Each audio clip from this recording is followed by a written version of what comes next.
alien was lost and couldn't find his way back, but his spaceship began to fail, which caused him to crash into the map of Polis, way before the crewmates arrived. Polis is a very cold planet, which is why you can see snow across the entire base. The alien ended up freezing due to the cold temperature, and his body was never found, up until the crewmates arrived millions of years later, and the crewmates decided to establish a base on this newly discovered planet, since it had the resources that they needed in order to continue exploring the galaxy. But what the crewmates didn't know was that they weren't alone. The alien was already there way before them. Since the first mission included several scientists, Dr. Zero was the one that managed to find the alien ship. He was afraid to tell the other scientists about his discovery, because he was afraid of causing chaos, so he kept it a secret. He left the alien ship there for a few days, until he decided to come back with some equipment. At first he didn't find anything inside of the spaceship, so he looked around the snow, and that is when he found the frozen alien on the floor.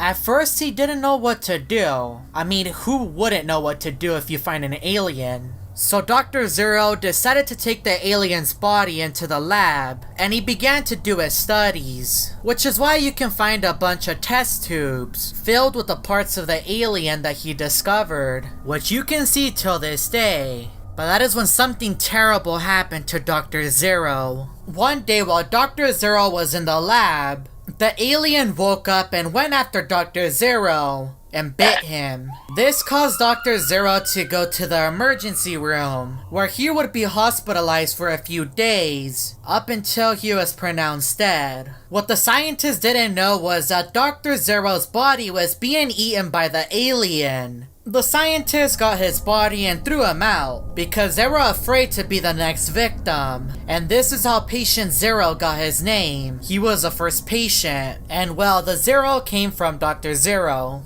A few days had passed, and Dr. Zero came back to life. This time he didn't look like himself. He had a teeth sticking out of his mouth, and his visor was more green. Patient Zero was now born, and ever since this day the imposters began to spread.